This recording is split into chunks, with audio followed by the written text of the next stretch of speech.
Hello, everyone, and welcome to the Emotional Support Animals live show. My name's Dave.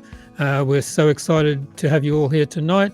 This is a show that is all about exploring the incredible impact emotional support animals, or ESAs, have on people's lives right here in the UK, whether it's providing comfort, reducing anxiety, or just being that constant source of companionship. ESAs play a crucial role in the lives of so many individuals with hidden disabilities. Throughout this series, we'll be diving into experiences of ESA handlers and hearing firsthand how their support animals have changed their lives for the better. And tonight, we're thrilled to have a special guest and the ESA who will be sharing their story with us, both the ups and the challenges that come with the world of having an ESA. So sit back, relax, and join us on this journey as we shine a light on the amazing bond between humans and their emotional support animals. And to everyone watching, thank you for being here. Please hit the like button, share the video, and let's get started. So, hello. Can you start by introducing yourself and telling us a bit about your emotional support animal? What kind of animal do you have, and what is their name? Right, my name's Soraya. I'm a bit of an older lady. I've suffered with anxiety and depression for a very long time now. But I had a really bad experience in 2020, and my anxiety got extremely bad to the point where I couldn't even go over my front doorstep.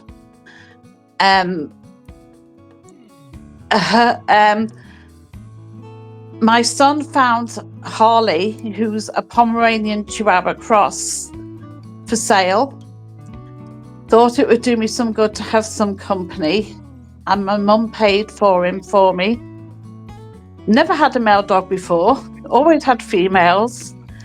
But he's been absolutely amazing. I don't know whether you can see there him. There he is. There he is. Yeah. Very cute.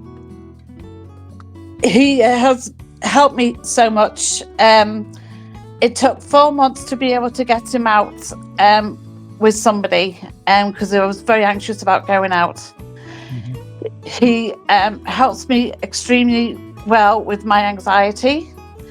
He seems to know when I'm going to have a panic attack, and he'll paw at my arm until I sort of wrap my arm round him, and having that closeness to him helps bring my panic attack under control.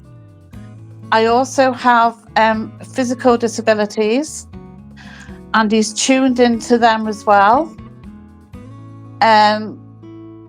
He's 4 years old now. He'll be 5 in June rather. I got him when he was a pup in August 2020. My support worker told me about ESA dogs. I'd never heard of it before, and ESA animals. I looked into it, thought I'd apply. My support worker did a letter of support, and I was very lucky to be accepted. He has made a massive difference to my life. I'm now able to attend hospital appointments with my support worker or friends, which I couldn't do. I was waiting a special surgery, which I hadn't been able to get to. But with him being able to come to the hospital with me, I was a lot more relaxed about having the surgery done. He knows me inside out. He really, really does. He's amazing. Oh, great. Well, that was the question too, was actually what specific reason did you get it? So we'll skip that one because we've just said that. So sorry. No, that's all right. That's all right. How has having ESA impacted your day-to-day life and mental well-being? Right. I suffer a bit with OCD. I've got to have set routines during the day, otherwise I panic. I have carers that come in. If I get out of routine, I get myself into a bit of a panic. Now, Harley normally sits on the sofa with me.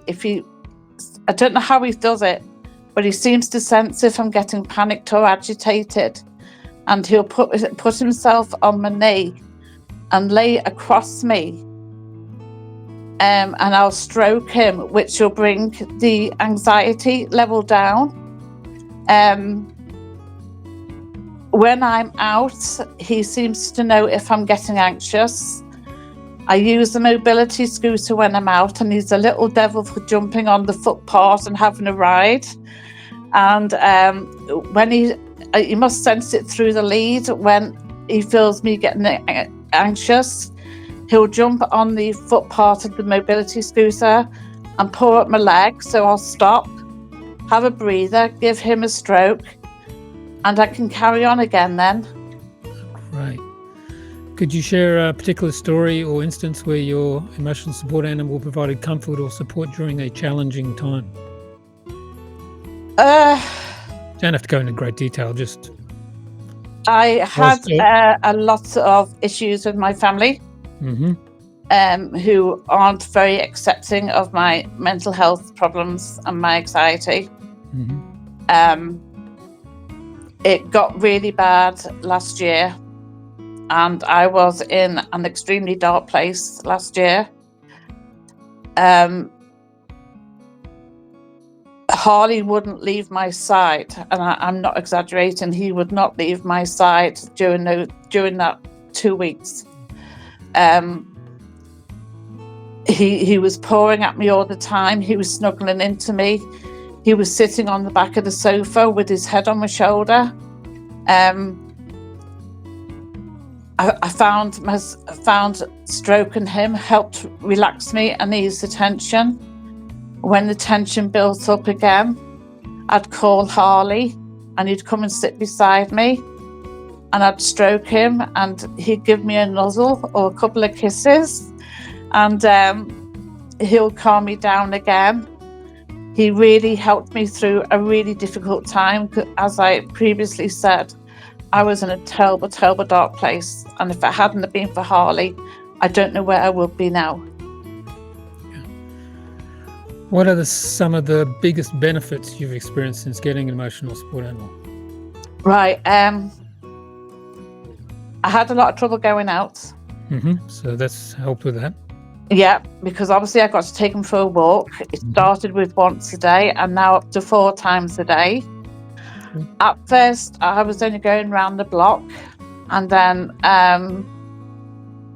a few months in, after having Harley, he was walking in front of me. He suddenly stopped, turned round, looked at me and pulled the lead. And I thought, he's wanting to go a bit further here. He's getting bored of the walk because it was the same walk all the time. And I panicked and I thought, I've got to do this for him, but how am I going to cope with it? So I talked to him like a human. I said, okay, I said, we'll go a bit further. And he got me almost round the other block. I was in a state, I will admit that, but I also felt a great sense of achievement. I felt like Harley was gently pushing me to go a bit further. And now I can go quite some distance with him now. And if I start feeling anxious during the walk, I just call him. He comes and sits beside me. I get myself together, and then I'll carry on with the walk. Yeah, we've had a few people that we've talked to saying that taking the animal out for a walk and that has helped them obviously get out in the public and walk. Yeah, socializing as well, because I'm very isolated. I don't have many friends, and I have my carers come in. And my family lives quite a distance away, and I am a bit isolated.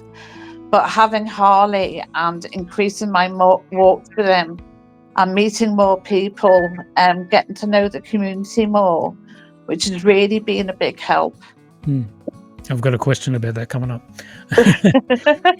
Have you encountered any challenges or obstacles with having an emotional support animal, especially in public places or specific establishments? Right. Public places, I haven't had any issues. But I did have one issue when I was at the hospital once with a ward sister. She was definitely an old matron-style ward sister.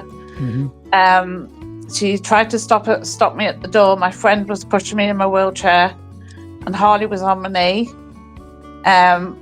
And she said, you can't bring that in here. And I said, he is registered with the ESA. And I got his ID out.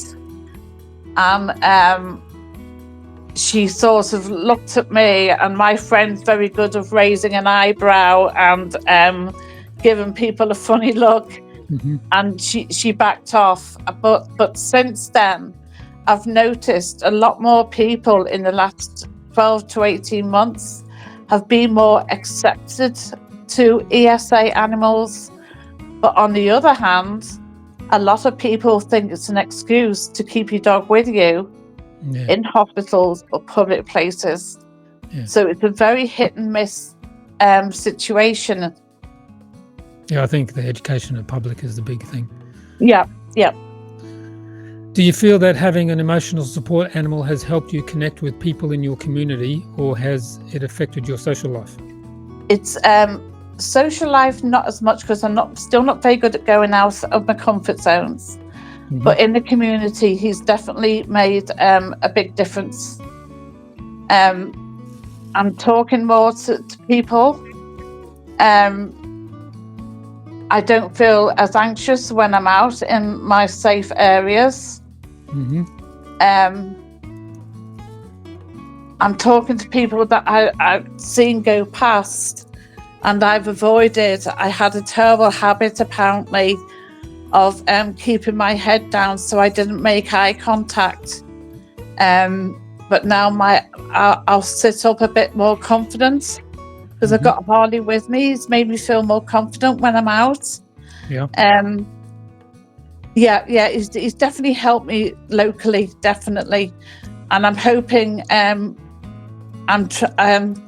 I've got a grandson who's 7 this year, and I hate to say, but I've missed his birthdays. But I am hoping, with my newfound confidence and with Harley's help, that I can actually attend his birthday this year, which would be a really big thing for me. Yeah, good. Sorry, I've just gone blank. I'm trying to fix it. I know you have. I wasn't too sure whether to carry on. I'm still here. I'm still sorry about that. I'm just trying to fix while we're talking. Okay. What's the most surprising thing you've learned about emotional support animals since getting one?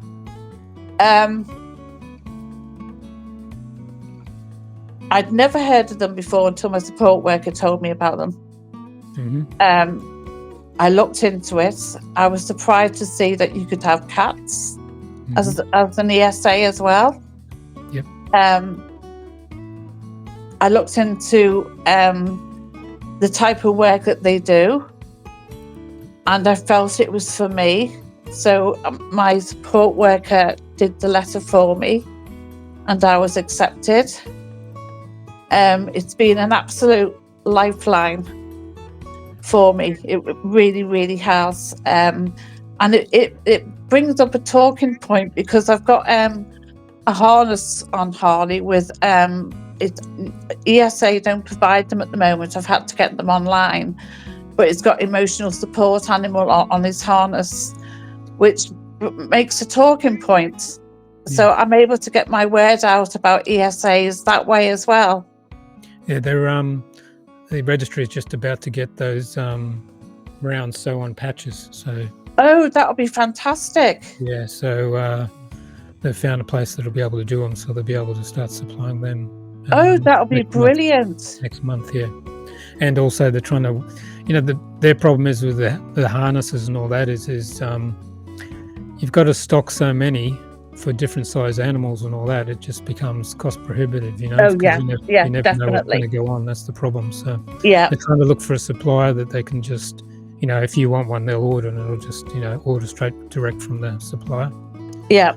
So we'll see that anyway. What's the most, I asked you that one.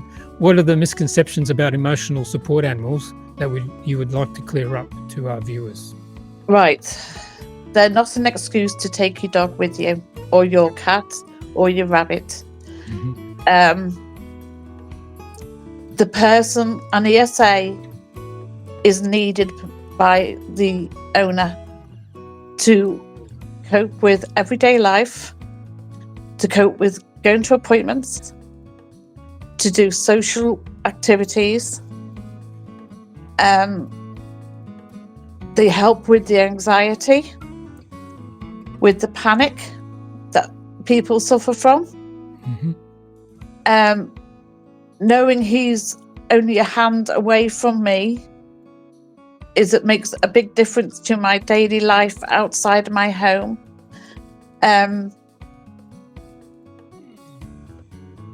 He makes a big difference. Yeah, I think the biggest problem is most people think they're just pets. That people want them to be with them all the time. Yeah. I think that's what the biggest issue I've come across is people think, you just want your dog with you, yeah. And a couple of people have said to me, because Harley is so in tune with me, if somebody comes up to me that I don't know, he knows I get anxious around people that I don't know, and he jumps on my mobility scooter. And I had one really rude person who'd passed me a couple of times when I'd been out and about, and Harley used to jump on the scooter. And she'd previously asked me what the emotional support animal stood for, so I told her. And she rudely turned around and said, "I don't know who needs each other most, you or the dog," which I found quite upsetting. That he's not just a pet. He's my lifeline. Without him, I wouldn't get out. I wouldn't be able to get to hospital appointments or doctor's appointments. I've had to have a lot of dental work done over the last 5 months, and I wouldn't have been able to attend them. I was surprised that I found out from the registry a lot of people can't get even a letter from a doctor because the doctors don't believe in them. No, I was very lucky. I had a very, very good support worker who told me about it.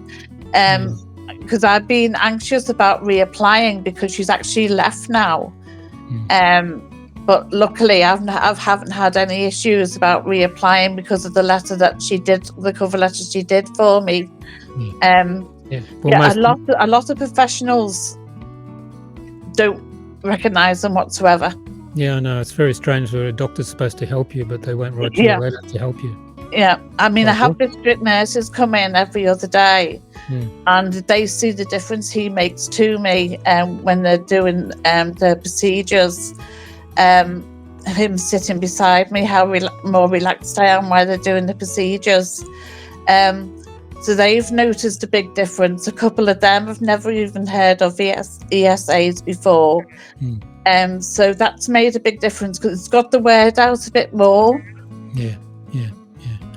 I mean, we've roughly covered this next question is how does your ESA help you manage specific symptoms of your disability or condition? So we've already sort of covered all that sort of thing.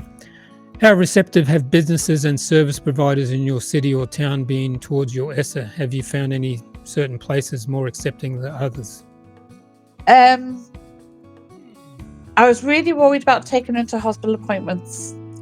But the hospital, believe it or not, despite some GPs not accepting them, or even some psychiatrists and psychologists not really accepting the role that they do.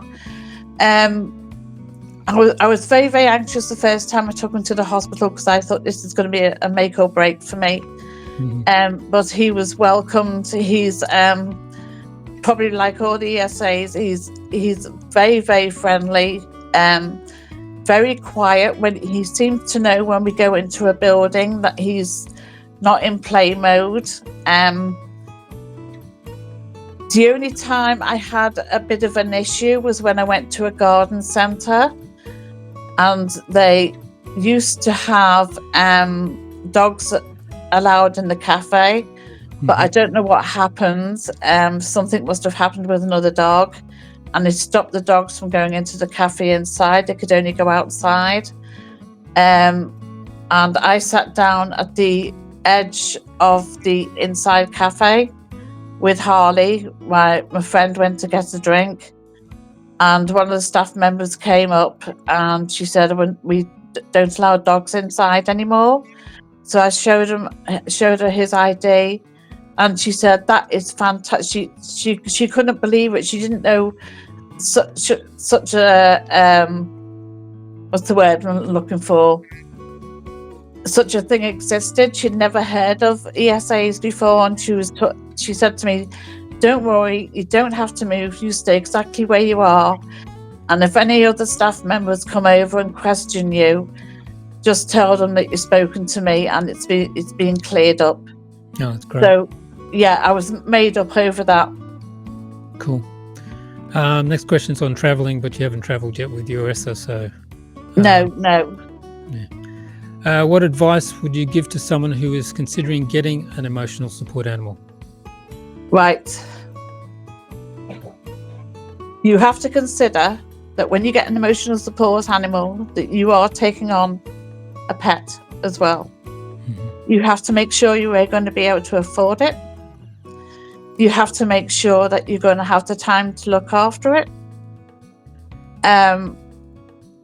That you're going to be able to deal with yearly things like boosters and worm treatment and flea treatment, especially if you're going into hospitals and stuff like that.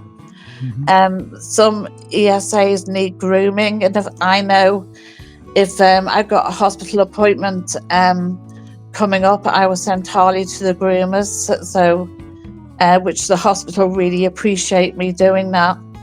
You got to think you're not just taking on an emotional support animal, you're taking on a living thing as well that you need to provide for. Yeah, it's a family member. Yeah, definitely a family member. Yeah, definitely a family member. Yeah, I prefer him to humans. Well, I prefer the animals to humans as well. Yes, definitely. Yeah. Do you have any tips for managing the care and well-being of a ESA, especially for people with disabilities or mental health challenges? I was very worried at first that Harley was feeding off my anxiety. Mm-hmm. And I was worried that I was going to make him an over-anxious dog because of my anxieties. And I spoke to the vet quite a few times at the beginning, saying about my concerns, that I was worried that he'd end up feeding off my anxiety and become a very anxious dog himself. And she said, no, she said, if he was feeling uncomfortable, he would move away from you. The fact that he's staying close to you means that he's trying to help, he's trying to support you. Mm-hmm. If he was distressed in any way, he would go off and hide or move away from me, which I found really, really reassuring.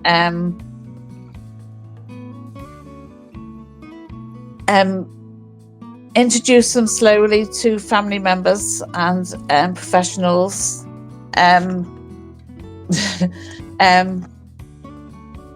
You've got to be able to put the time in for them. Okay. Lastly, what's one thing you would like people to understand or appreciate about emotional support animals that they might not realise? Right. My biggest issue is registering for an ESA is not an excuse to have that ESA with you all the time. Mm-hmm. They are with you for a reason.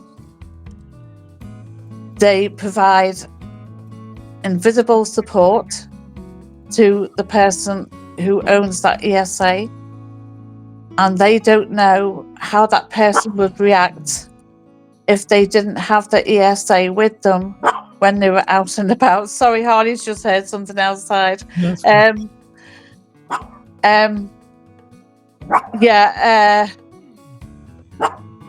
I'd love it to be shown more widespread than what it actually is. As I said, I'd never heard about it apart from my support worker at the time. Well, that's what we're trying to do with these shows. We're trying to... Yeah, it's a brilliant idea. Idea. Yeah, okay. Great. Do you want to show Harley again for us? Harley, everybody? Come up here, Baba. Come here a minute. Come here. Let's say hello. Hello. Here you go. I'll say hello. Very cute. Hello. Hello. Oh. Performing. Excellent. He wants a cuddle. Waving hello to everybody. Okay, that was great. Thanks for being on the show today. Oh, thank you very much for having me. It was lovely to talk about ESAs. Yeah, it's great to have you on. And thanks everybody for tuning in, and we'll see you on the next show. Goodbye.